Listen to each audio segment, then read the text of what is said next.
안녕하세요. 미술사가 담지 못한 그림 이야기 이충렬입니다. 선전 간판이 되었네. 일도 저녁에 폭풍 후 회오리가 휑 몰아쳐 어어 알았어요. 어어 붉은 집에 푸른 놈이야. 아이들의 그림자는 숨겨줘. 안녕하세요. 미술사가 담지 못한 그림 이야기 75번째 시간이 되었습니다. 이제는 드디어 조금 시원한 날씨가 되는 것 같아요. 이 30도가 넘는 날이 이렇게 오래 지속된 적이 있었는가 모르겠습니다. 저는 여태까지 살아오면서 모르겠어요.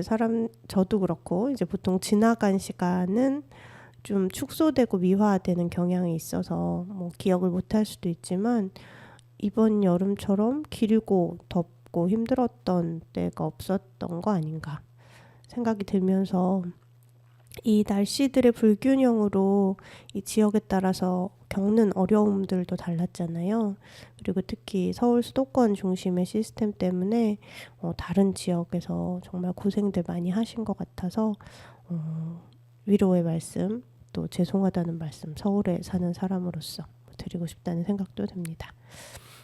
미술사가 담지 못한 그림 이야기 75번째에 함께 들으실 뮤지션은 유라입니다.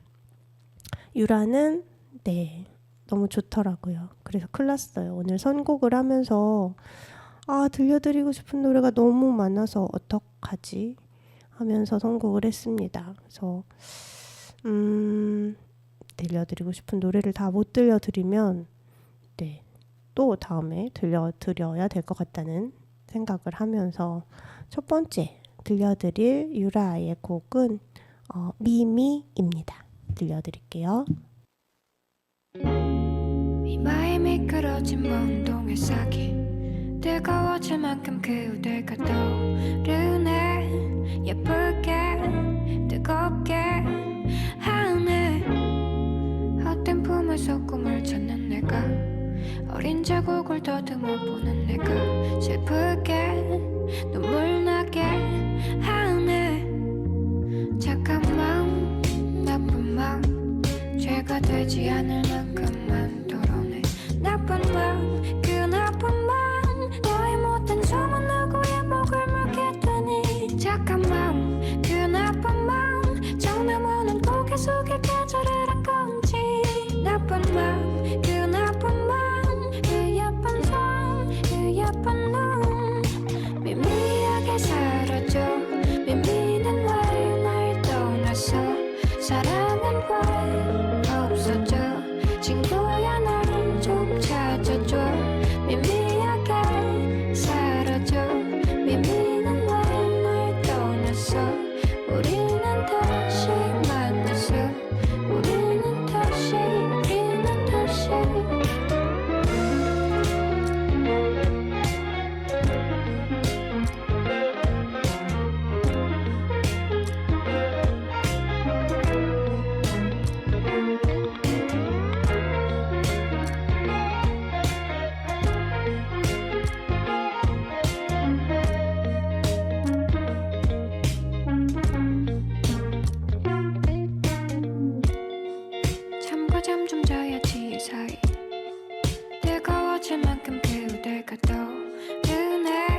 유라님의 미미 들으셨습니다. 아, 좋네요. 제가 이런 목소리와 달콤하면서 몽환적인 목소리와 또 이런 단조의 이런 리듬의 음악을 좋아하는구나를 미미님의 음악을 들으면서 미미님이 아니죠? 미미는 노래 제목이었네요. 유라님의 곡을 들으면서 다시 느낀 것 같습니다. 오늘은 책을 소개해 드릴 건데요. 몇 주 전에 제가 왜 위대한 여성 예술가는 없었는가 라고 하는 린다 노클린의 페미니즘 미술의 고전, 가장 수학의 정성처럼 기준이 되는 그런 책을 소개해 드리려다가 거의 막 본문을 다 읽어버리는 수준이 되는 바람에 중단을 했었는데요. 그래서 이제 출판사에 저작권 문의를 드렸어요. 몇 %까지 본문을 읽어도 될지, 어느 정도까지 소개해도 될지 아직 답을 못 받아서, 그렇다면 가장 안전한 책, 그리고 제가 제일 잘 소개해 드릴 수 있는 책을 소개해 드려야겠다. 책 자체라기보다 그 안에 이야기인 거죠. 화가들은 왜 비너스를 눕혔을까라고 하는 제가 6년 전에 쓴 책의 이야기를 드리려고 합니다.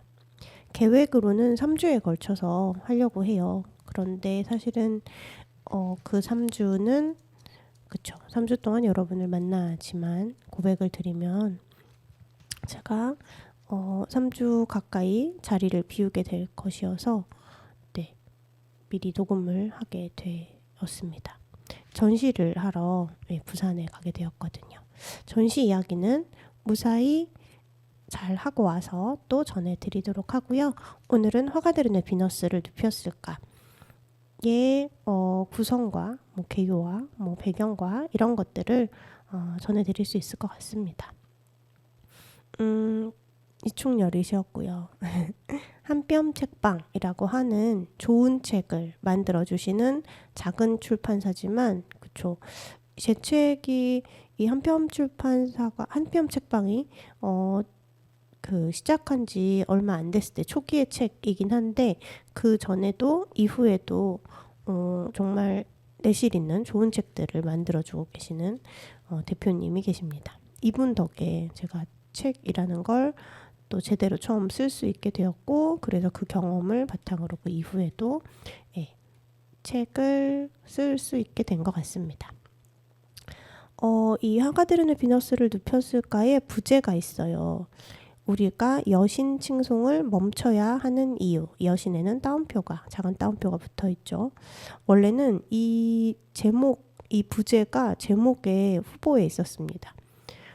저는 어떤 특정한 외모의 여성을 여신이라고 하면서 칭송하고 많은 경제적 보상을 누릴 수 있게 하고 이런 것들이, 그리고 그 여신과 다른 외모의 여성들에게 가해지는 차별이나 조롱이나 아니면 어쨌든 거의 모든 여성들이 자신의 외모에 대해서 가지게 되는 불만족 혹은 컴플렉스 혹은 아무튼 그런 것들로 인한 위축, 이런 것들이 정말 심각한 사회의 문제라고 생각하거든요. 그래서 우리가 여신 칭송을 멈춰야 하는 이유가 이제 제목으로 전면에 드러났으면 했는데, 매우 감각이 좋으신 선생님께서 박희정님이라고 하는 또 만화 작가이기도 하고 르포를 쓰시기도 하고 이러는데, 그분께서 부제의 제목에 있었던 화가들은 왜 비너스를 눕혔을까를 제목으로 하면 어떻겠냐라고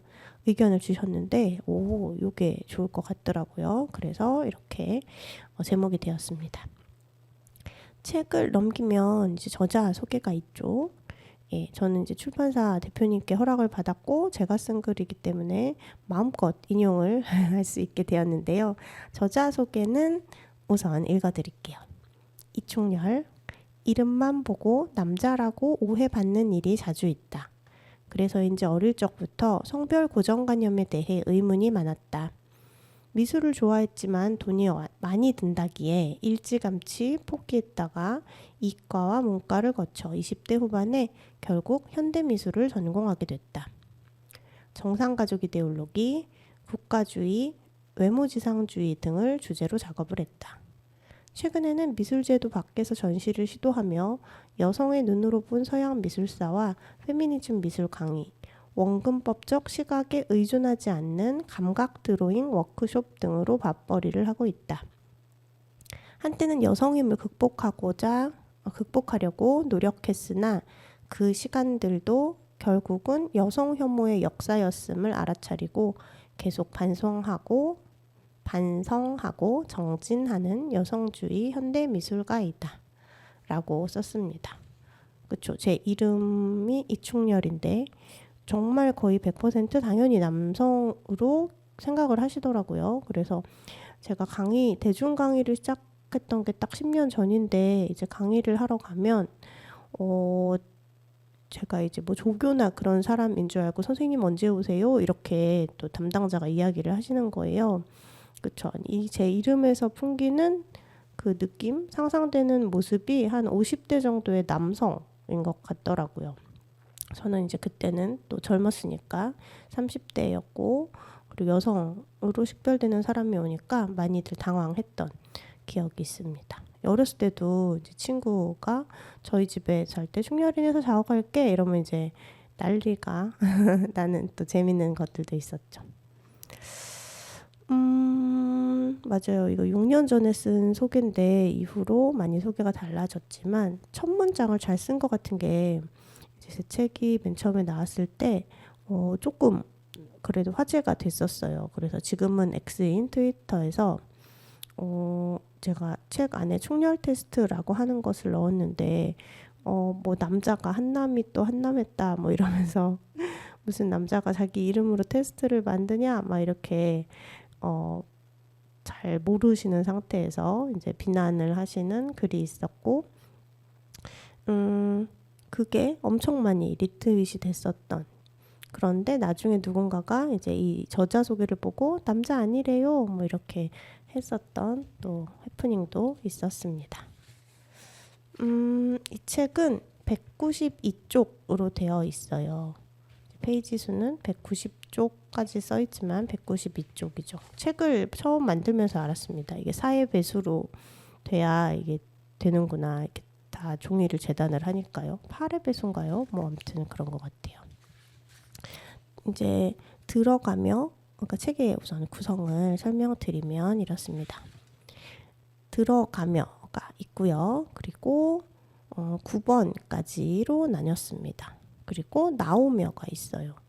사실 제가 이제 이 방송을 자주 들으신 분들은 아시겠지만 말이 엄청 많잖아요. 이 생각 저 생각이 이제 계속 끼어들고 의견이 많은 사람이라 이 본문의 그림에 대한 이야기, 사실 누드화에 대한 문제의식이 이제 핵심인데 그것들을 왜 제가 가지게 되었는지에 대한 배경을 너무 이야기하고 싶은 거예요. 그런데 그것들을 본문에 넣기는 또 좀 애매해서 들어가며를 엄청 길게 썼다가 이제 진정을 하고 역시 다 꺼내야 이게 문제가 뭔지 알 수 있잖아요. 그래서 맨 처음에 엄청 길게 썼다가 결국은 이제 반 정도로 반보다 더 적게 줄인 것 같습니다. 그런데 들어가며를 이야기 드리기 전에 오늘 유라님의 노래를 많이 들려드리고 싶다고 했잖아요. 유라님의 노래를 또 들려드리고 들어가며에 들어가겠습니다. 마이 들려드릴게요. 어젯밤 두꺼운 외투에 어설프게 부르던 내 노래들과 항상 웃게 하던 서투른 질투가 언제 가실테요. 불안한 행복 속에 억울한 밤이 끝나가나요. 참 예쁘던 서울의 하얀 눈들과 사랑에 빠지기 좋은 향기와 그건 없지 않던 우리의 꿈까지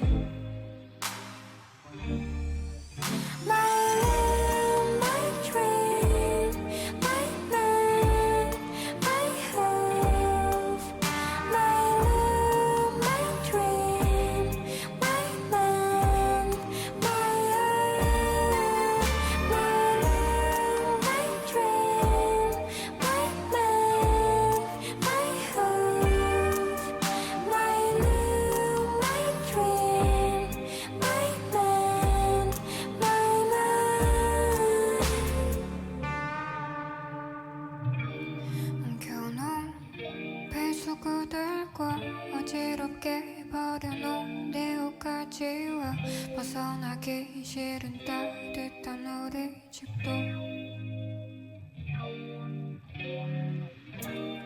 영원하긴 않아요.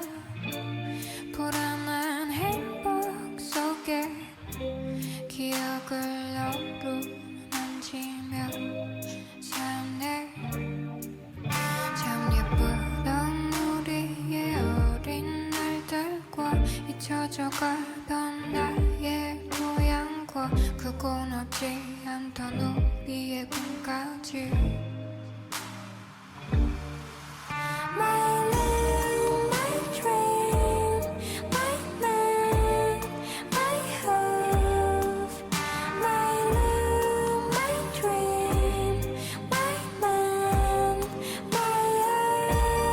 My love, my dream, my man, my hope.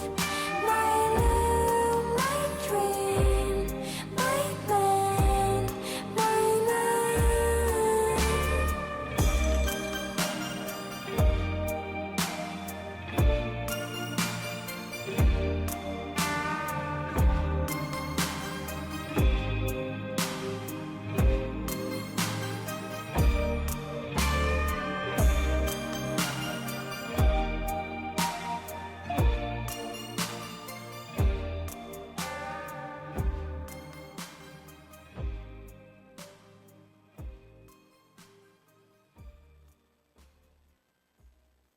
네, 유라님의 마이 들으셨습니다. 아, 너무 좋네요. 이 음악 들으면서 맞아. 제가 되게 좋아했던, 저와 미술 공부를 했던 학생 중에 유라라고 하는 이름의, 당시에는 다른 닉네임으로 알았지만 본명이 유라여서 깜짝 놀랐던 또 그 친구가 생각이 나기도 하고, 또 제가 제 머리 스타일이 조금 독특하다는 이야기를 듣는 편인데, 한 머리의 반쯤, 반묶음 한 정도의 길이는 좀 긴 커트 같고, 나머지 밑에가 되게 길거든요. 제 머리를 해주시는 선생님도 유라라는 닉네임을 쓴다는 게 갑자기 생각이 났습니다. 네, 쓸데없는 말이었습니다. 이 책을 쓴 배경을 이야기를 안 하고 들어가며에 들어갈 뻔했네요. 저는 뭐 방송에서도 몇 번 얘기했을 수 있지만, 그냥 어렸을 때부터 다행히 가부장적이지 않은, 덜 가부장적인 집에 태어나서 그냥 좀 민주적이었던 것 같아요.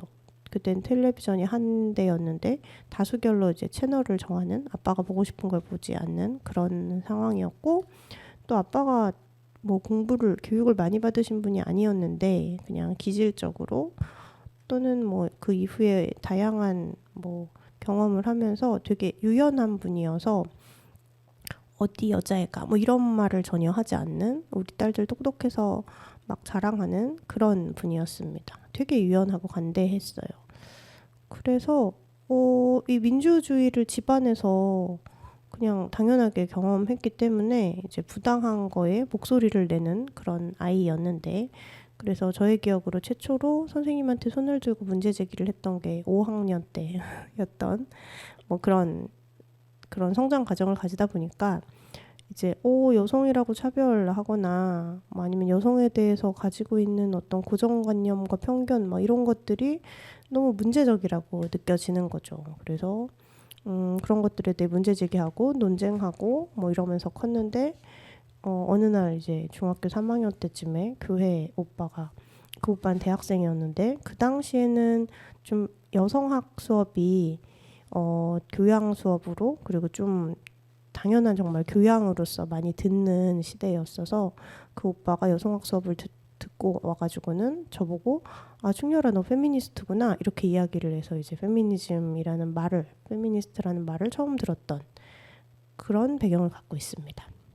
그런 상태로 이제 늦게, 아까 저자 소개도 들려드렸지만 늦게 미술을 공부하다 보니까 너무 이상한 게 많다라고 생각을 할 수 있었던 거죠.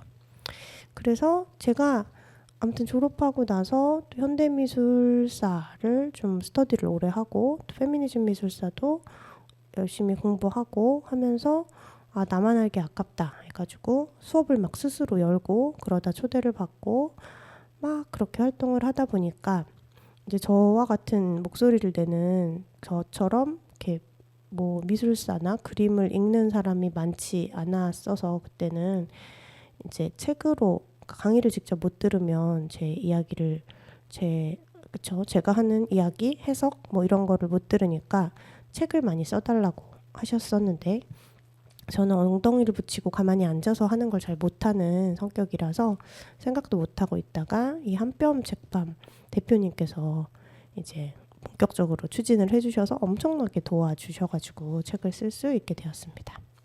이런 배경으로 나온 책이고요. 그래서 이 책 이후에 책을 써야 되는데 아직도 6년째 이 그림에 대한 미술에 대한 책은 아직 못 쓰고 있습니다. 이 방송을 계기로 제가 어서 각성을 해서 다시 책을 쓸 수 있기를 바라면서 들어가며의 첫 문단만 읽어드릴게요. 모든 언어의 주어가 남성으로 설정되어 있다는 것에 처음으로 이질감을 느낀 것은 중학교 1학년 국어 시간 황순원의 소나기를 읽을 때였습니다. 저는 소년에게도 소녀에게도 감정이입을 할 수 없었습니다. 소녀는 하얀 목덜미를 지녔고 5학년이나 되었는데도 들꽃을 못 꺾어 무릎을 다치며 물이 좀 불었다고 개울을 못 건너고 소나기를 맞고는 며칠을 앓다 죽는 너무나도 연약하고 무능력한 존재였습니다. 소녀는 몸이 약한 소녀에게 안심했고 도움을 주었는데 그러한 모습에 대해 순수한 사랑이라 답해야 좋은 성적을 받을 수 있었습니다. 요 문장에 대해서 지금은 반성을 합니다. 그쵸. 몸이 약하고 뭐 체력이 약하고 어떤 활동을 못하는 거를 무능력하다고 하면 안 되죠. 그런데 이제 6년 전에는 제가 생각이 짧아서 이렇게 표현을 했지만 뭐 큰 문제의식에는 사실 같습니다. 그래서 이 어렸을 때부터 저는 이제 교과서에 나오는 여성은 이래야 되고 남성은 이래야 된다라고 하는 틀이 너무 이상하게 느껴졌는데 왜냐하면 우선 제가 그 여성은 이래야 된다는 틀과 전혀 상관없는 사람이었고 왜냐하면 제가 4학년 때까지 달리기를 거의 전교에서 제일 잘했거든요. 저희 학년에서는. 그러니까 몸이 되게 발달해서 남자아이들보다도 훨씬 운동을 잘 했었고 그리고 주변에 친한 남자애들과 이야기를 해보면 여성성이라고 분류된 것들을 너무 많이 갖고 있는데 어떻게 사람을 그렇게 단순하게 무식하게 나누지? 이런 생각을 좀 어렸을 때 자연스럽게 했던 것 같아요. 물론 어떤 시절에는 생존을 위해, 이익을 위해 뭐 여성성이라고 하는 것들을 이제 열심히 수행한 기간도 있지만요. 어쨌든 이런 문제의식을 좀 일찍 가지고 있었기 때문에 계속 이 사회에서 주입하는 남성성, 여성성을 좀 고분고분히 받아들이지는 않았던 그런 제가 크면서 방금 말씀드린 것 같이 하지만 이 사회는 남자 여자로 나누고 여자가 이럴 때 어떤 특혜나 뭐 보상을 주잖아요. 이제 저도 그런 것들을 따르기도 하면서 되게 여러 가지 혼란을 겪었던 거죠.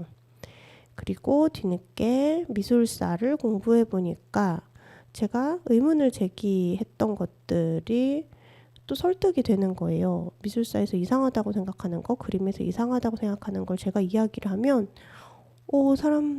많은 분들이 맞아 이렇게 동의를 해주시는 거죠. 그런데 이게 미술만의 이야기가 아니라 우리 사회에서 바람직하다고 생각하는 여성의 모습이 이 황순원의 소설 소나기에 나오는 소녀와 크게 다르지 않다고 생각을 한 거죠. 이 소설 속의 소녀가 소년의 순수한 사랑을 위해 존재하듯이 특히 미술에서는 그림 속의 여성은 그림 속 상대 남성 또는 남성의 권력을 과시하기 위해 등장하거나 아니면 그 그림을 보는 사람의 남성의 눈요깃감으로 존재한다는 걸 이제 발견을 한 거죠. 그리고 그게 왜 문제가 되냐, 미술만의 이야기가 아니라 우리가 대중매체에서 마주하는 여성들의 모습도 마찬가지이기 때문이었어요. 하얀 피부에 찰랑거리는 머릿결, 그리고 아이같이 동그란 커다란 눈을 가지고 있고 또 아이 같은 이마를 가지고 있고 이 일자 눈썹, 뭔가 어려 보이고 약해 보이는 막 그런 눈썹을 또 해야 되고, 이게 옛날에는 이렇게 눈썹산이 막 올라가서 어떤 개성을 더 강조하거나 강해 보이는 게 유행이었다면, 오히려 2010년 이후에는 순하고 어려 보이는 인상이 더 받아들여지는, 게 되게 보수화됐다는 걸 알 수 있었고요. 엄청 마른, 사실 표준이라고 하는 것도 문제가 있지만 어쨌든 그쵸, 그 표준이라고 하는 게 서양에서 만든 것이어서 그 골격과 뭐 이런 것들이 맞춰져 있잖아요. 어쨌든 그것보다도 더 마르고 엄청 여리여리해 보이는 이런 분들을 예쁘다고 막 하고, 또 그런 것들이 이제 현실을 살아가는 여성들에게도 요구되고 있다는 게 문제라고 생각을 했습니다. 그래서 그런 문제의식들을 쓰고, 또 이 책을 썼던 게 2019년인데 2018년쯤에는 이제 82년생 김지영이라는 책이 베스트셀러가 돼 있었는데, 그 책을 읽은 연예인이 엄청 욕을 먹는다든지, 또 월경 페스티벌에서 불꽃 페미 액션이라고 되게 멋진 분들이 찌찌 해방 퍼포먼스를 한 거를 막 페이스북에 올렸더니 이제 삭제당하고 뭐 이런 것들, 뭐 이런 배경을 쓰면서 문제의식을 썼습니다. 중요한 건 이제 이 여신이라는 칭송과 여성의 신체를 성적으로 보는 것이 저는 여성 혐오와 연결된다고 생각을 했는데, 왜냐하면 그 이유를 우에노 치즈코의 여성 혐오를 혐오한다라고 하는 책의 일부를 인용하면서 이제 이야기를 하는 거죠. 그 여성 혐오를 혐오한다에서 가져온 그 직접 인용 부분을 읽어드리면 이렇습니다. 미소지니, 여성 혐오라 번역되기도 하고 여성 혐오증, 여성 혐오감이라고 번역되기도 한다. 어쨌든 이런 여성 혐오적인 남자 가운데는 여성을 좋아하는 사람이 많다. 여자를 싫어하는 게 여성 혐오인데 여자를 좋아하는 남자가 많다니 이상하게 들릴 수도 있겠다. 그럼 더 알기 쉬운 번역어를 사용해보자. 바로 여성 멸시다. 여자를 성적 도구로밖에 보지 않기 때문에 어떤 여자든 상관하지 않고 알몸이나 미니스커트 같은 여성을 나타내는 기호만으로 즉각적인 반응을 나타낸다. 먹이를 보여주면 조건반사적으로 침을 흘리는 파블로프에게의 실험이 떠오르는데, 이 메커니즘이 남성에게 존재하지 않았다면 작금의 섹스 산업은 성립되지 않았을 것이다 라고 하는 구절이 여성 혐오를 혐오한다에 있는데, 정말 너무 무릎을 탁 치며 맞아 동의를 했던, 그래서 제 책에도 옮겼던 부분입니다. 그쵸, 이렇게 사람을 보고 여성성이라고 배운 학습된 어떤 요소를 찾으면 바로 이제 성적 대상으로 분류를 하고, 그렇게 접근을 하고 대우를 하고, 이게 사실 저는 가장 인류의 심각한 정신적인 병 중에 하나라고 생각하는데, 강박, 병이라고 하면 또 이제 문제가 있고요. 이거 좀 취소합니다. 강박 중에 하나인 것 같아요. 사람을 여자 아니면 남자로 나눠야 되고, 여성성이라고 하는 것은 성적 대상화해도 되는 어떤 것인 것처럼 하는, 이런 거에 대한 문제의식이 이제 이 책의 가장 기본에 있습니다. 그래서 들어가며의 마지막 문장은 이렇습니다. 하나의 이미지는 이미지를 생산한 사람의 의도에 따른 것이지 그것 자체로 진실이 아니라는 것을 이해하며, 넘쳐나는 가부장제의 남군 중심주의 이미지에 정복당하지 않고 비판적으로 이미지를 읽을 수 있게 되기를 바랍니다. 이러면서 들어가기를 마무리하고 이제 본문으로 들어가는데요. 본문으로 들어가기 전에 또 유라님의 노래를 들려드리고 싶어요. 유라님 곡 그렇게 좋죠. 네. 하지만 저는 게으른 팬이라고 할 수도 없는 사람이라 이렇게 방송을 해야 듣습니다. 유라님 죄송합니다. 이번 곡은 유라님의 쿵입니다. 들려드릴게요.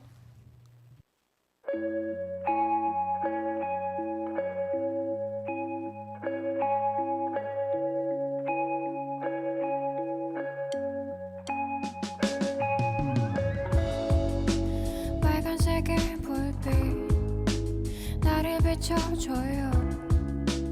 알 수 없는 눈으로 날 내려보네. 이건 상상일까 아님 사실일까. 한참 동안 그대로 서 있네. 마음속 한켠에 수치심이란 벽 앞에 서서 하루 종일 나 문을 두드려봐도 나를 잊을까봐 나를 잃을까봐. 그게 전부인 거야 그게 다인 거야. 아름답게 보여지는 밤들의 꿈하고 유리 조각들이 바뀌어요. 커다란 돌이 가슴 속에 쿵 하고 내려앉은 것만 같아요. I say please don't leave me now. Please don't leave me now.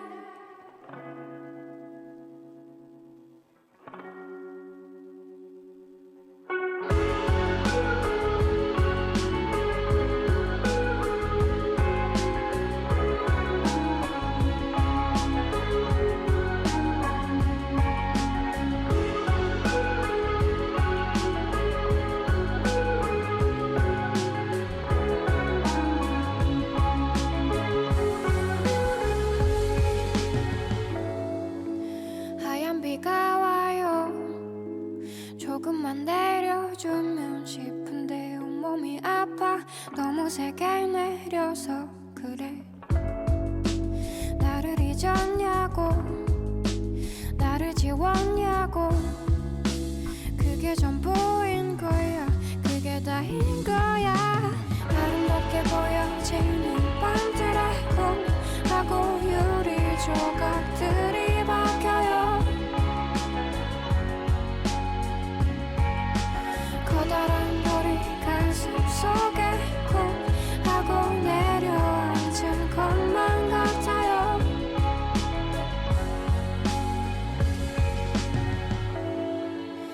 언제쯤 잊혀질까. 다른 사람을 사랑할 수 있을까.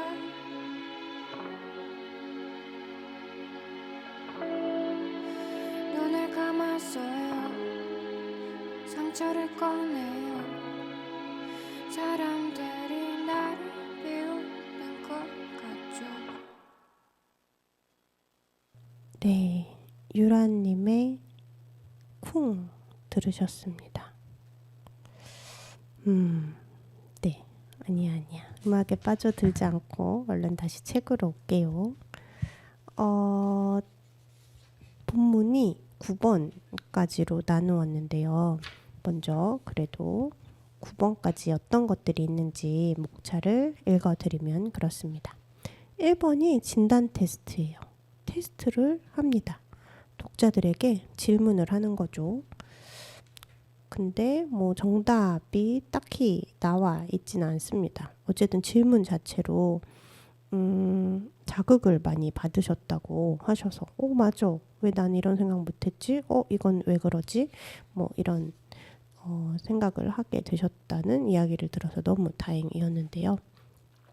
1번 진단 테스트를 지나면 이제 두 번째 백문이불여일견이라고 하는 우리말이 있잖아요. 그것의 의미 혹은 그것이 맞을지에 대해서 생각을 합니다. 3번은 성별에 따라 다른 재현 예로서 엑스터시를 다룬 그림들을 보고요. 4번으로는 재현의 권한을 가진 자가 누구였는가. 사실 그림을 그린 사람은 소수잖아요. 나머지 사람들, 거의 모든 사람들은 그려진 그림을 보면서 이제 기준을 익히고 세상을 배우고 하는데 그 재현의 권한을 가진 사람이 누구였는지를 살펴봅니다. 5번째는 남성의 여성 재현 방식이라고 해서 두 가지 사례를 살펴보는데 민족을 구원한 영웅 유디트 이야기와 수산나와 두 노인이라고 하는 성경의 이야기를 어떻게 그렸는지를 여러 그림들을 비교해 봅니다. 6번째는 누드화의 전통을 살펴보는데 옷을 벗은 비너스가 어떻게 탄생했는지, 그리고 비너스가 눕기 시작한 건 또 어떤 배경이었는지, 그리고 살롱전이라고 하는 당시의 권위를 가졌던 그 전시에서 누드의 규범이 어떻게 만들어졌는지, 그리고 이 여성이 어떤 모습으로 재현되었는지, 거의 뭐 갇히거나 강간당하거나 뭐 이런 스토리들이 너무 많이 그려졌다는 것들을 또 살펴보고, 이런 그림들을 종합했을 때 화가들이 생각한 바람직한 여성상이 대체 무엇인지, 이게 누드화라고 하는 전통이라고 하는 이름으로 예술이라는 것에 의해서 어떻게 자행되었는지를 살펴봅니다. 7번째는 그래서 이러한 누드의 후유증이 무엇인지, 우리 현재의 삶에 어떤 영향을 미치는지를 보고요. 8번째로 총열 테스트를 제안합니다. 용감하게 제 이름을 썼어요. 제 이름이 만약에 뭐 엄청 여성스러운 이름이라고 생각되는 그런 이름이면 아마 안 했을 것 같은데, 남성으로 오해한다는 점을 또 노렸습니다. 9번째 실력 테스트. 들어갈 때 진단 테스트를 했는데 여태까지 이 책을 잘 읽고 이해를 하셨는지 실력 테스트를 하고 나오며로 책이 끝이 납니다. 처음에 진단 테스트는 되게 유명한 그림들을 했어요.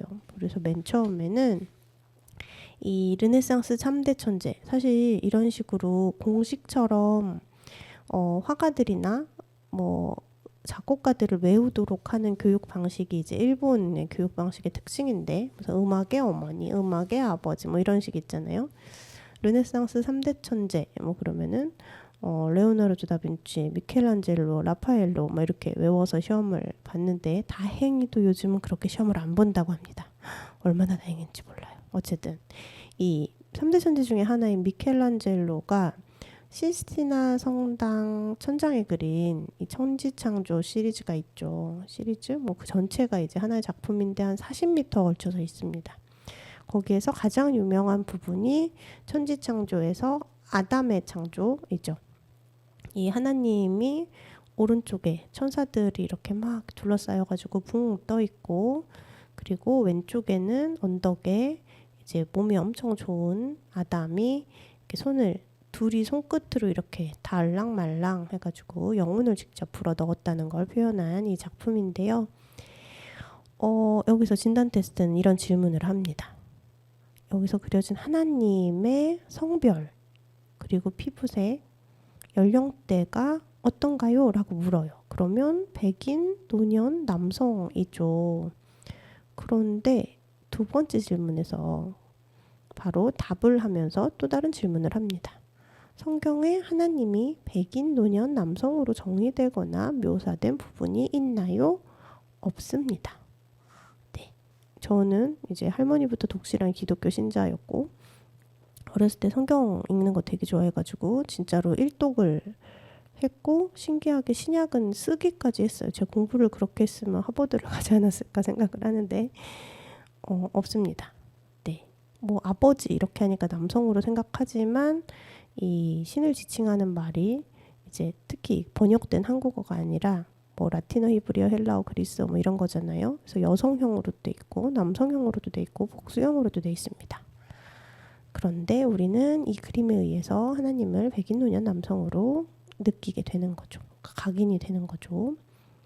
3번 질문 이겁니다. 성경에 2번과 같은 묘사가 없다면, 그러니까 백인, 노년, 남성으로 하나님이 묘사된 게 없다면 미켈란젤로는 왜 하나님을 백인, 노년, 남성으로 그렸을까요? 심오한 질문이죠. 제가 6년 전에 썼지만 처음부터 이렇게 핵심적인 질문을 해버렸네요. 여기에서 많은 분들이 맞아 진짜? 뭐지? 왜 그랬지? 이렇게 생각을 하셨다고 이야기를 해주셔서 엄청 감사했습니다. 뭐 이런 식으로 유명한 그림의 사실 그림의 세부 사항들은 이제 엄청난 해석과 뭐 주관적인 상상들이 마구마구 들어가는 거잖아요. 그런데 그것들이 시대적인 상황과 그리고 권력과 그다음에 이 그림의 의도와 효과와 이런 것들을 철저하게 계산해서 했던 것들이라고 하는 것들을 좀 진단 테스트를 통과하면서 맞아. 그랬네. 왜 그런 거지? 좀 이렇게 궁금하실 수 있게 문제의식을 좀 느끼실 수 있게 했으면 해서 진단 테스트를 몇 가지를 했냐? 몇 가지죠? 8가지. 네. 9가지를 했습니다. 지금 또 오랜만에 봤더니 전체 본문이 9번까지인데 진단 테스트도 9가지로 이렇게 맞췄었네요. 그래서 마지막 진단 테스트에는 누드화를 다루고 있습니다. 이제 본문에서 누드화의 전통에서 구체적으로 다루기 전에 이야기를 하는 거죠. 책 이야기를 하니까 시간이 저는 엄청 빨리 가는 것처럼 느껴지는데 여러분은 어떠신가 모르겠네요.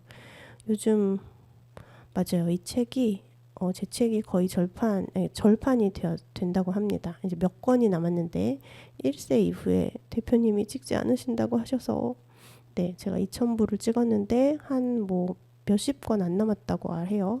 책을 사시라는 게 아니라 책을 읽기 너무 힘들잖아요. 바쁘기도 하고 그리고 영상 매체에 익숙해지면 텍스트에 집중하기 어려울 때 그래도 듣는 거는 좀 더 수월하실 테니까 이렇게 방송을 통해서 이제 책의 내용들을 읽은 것처럼 이해하시고 기억하시고 할 수 있으면 좋겠다는 생각을 해봅니다.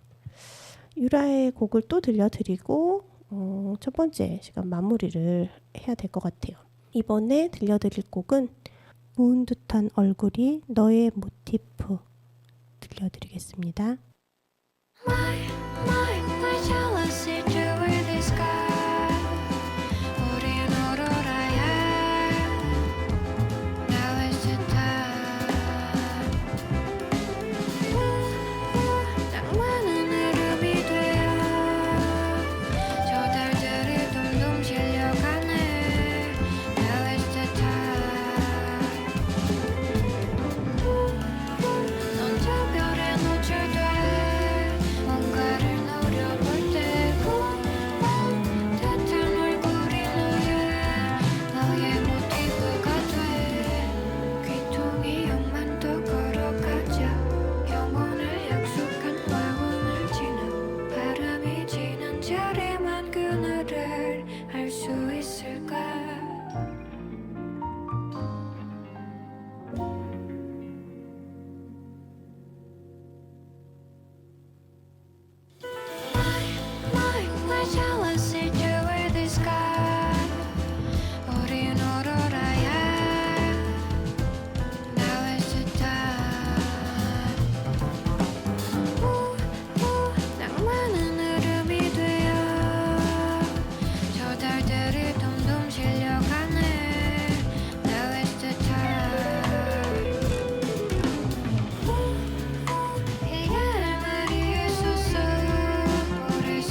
네, 유라의 구운 듯한 얼굴이 너의 모티프 들으셨습니다.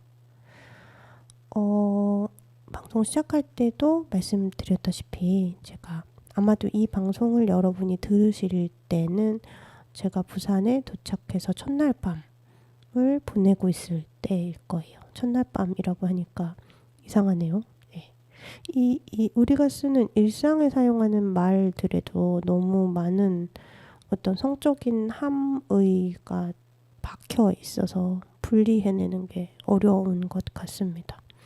이 마치 여성으로 식별되는 여성을 성적인 대상으로 생각하도록 강박적으로 이렇게 마구마구 학습된 것과 비슷한 상황이 아닌가 하는 생각도 드는데, 어쨌든 저의 2주 동안의 전시 출장 중에 첫 번째 날 이제 이 방송을 여러분과 함께 제가 듣고 있을 거고요. 그랬을 때 이 제 책은 겨우 저자 소개와 들어가며와 본문 1번 진단 테스트를 소개를 해드렸습니다만, 이 책이 어떤 책인지를 그래도 좀 잘 알려드릴 수 있는 중요한 가장 핵심적인 부분이었던 것 같아요.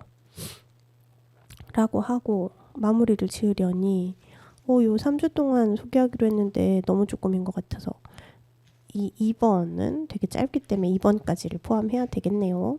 2번은 백문이 불여일견하고 물음표를 했는데요.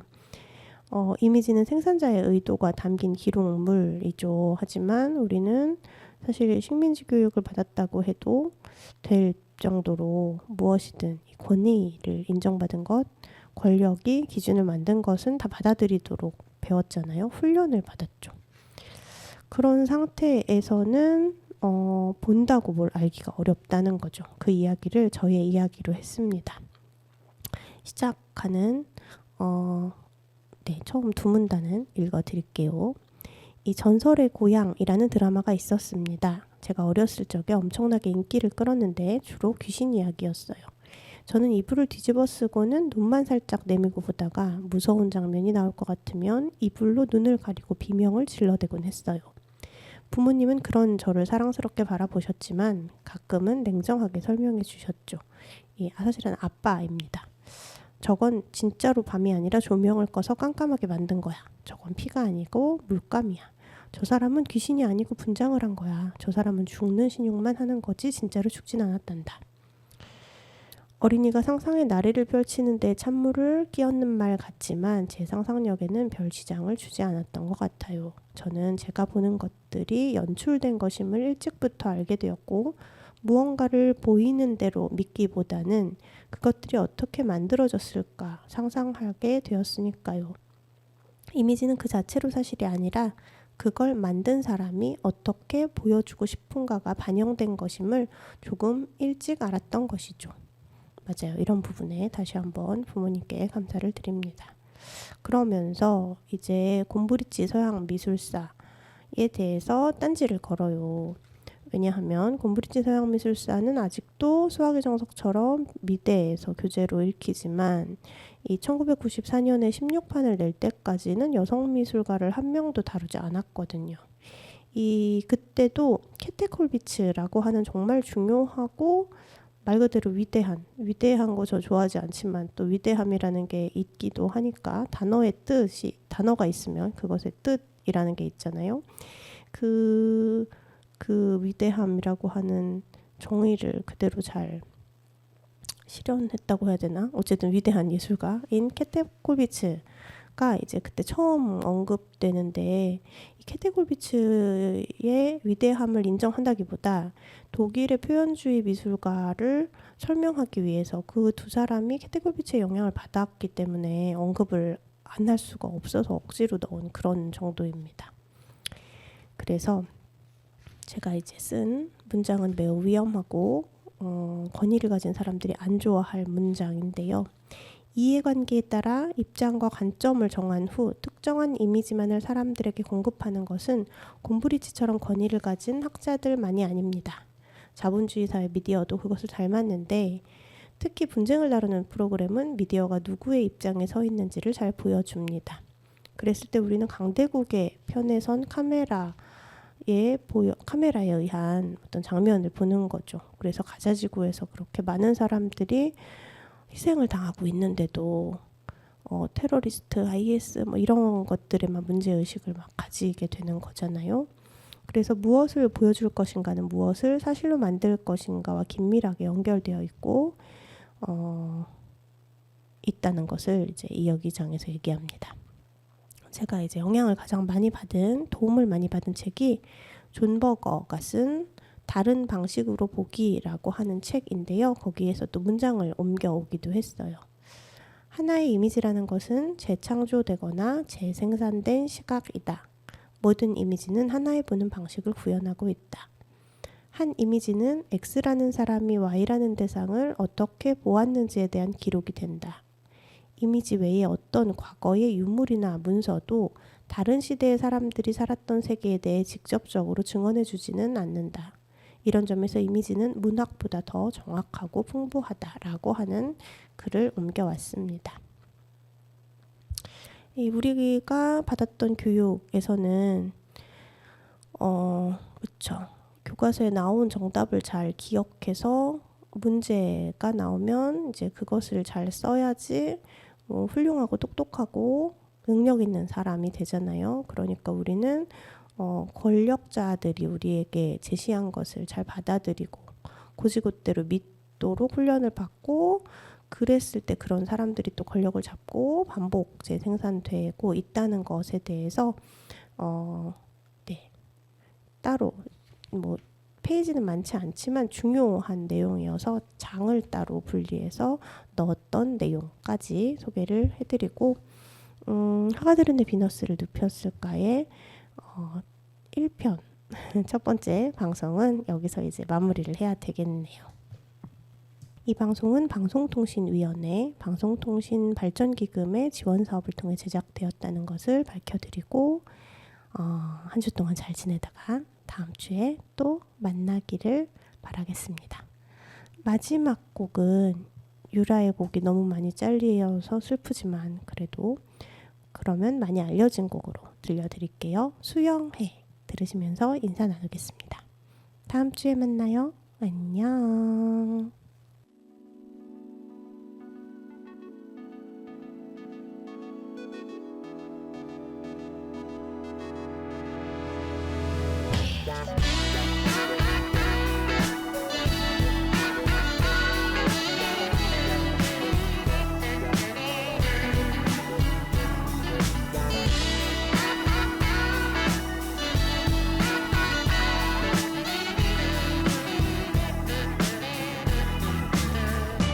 우리는 여름에 또 겨울에 또 수영해 물속에 파도는 모든 걸 일그러뜨려 우리는 봄에도 가을에도 수영해 미워진 상상들이 내 몸을 밀어뜨려 나를 번지게 하고 실컷을 먹게 해요 하루 종일 날 괴롭혀도 이게 좋은데 고자들이 내 몸을 마시려 하고 특이하고 울렁거릴 장면이겠지 Hey baby baby Let's go swimming pool yeah Hey baby baby Let's go swimming pool yeah Hey baby baby Let's go swimming pool yeah Hey baby baby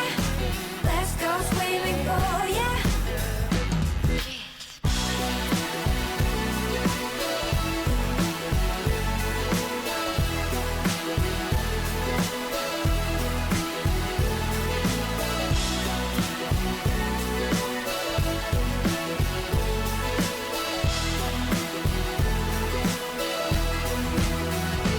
우리는 여름에 또 겨울에 또 수영해 파도가 없어도 내 맘은 일렁이네 우리는 봄에도 가을에도 수영해 꽃같이 예쁘게 터져봐 시간들이 날 주면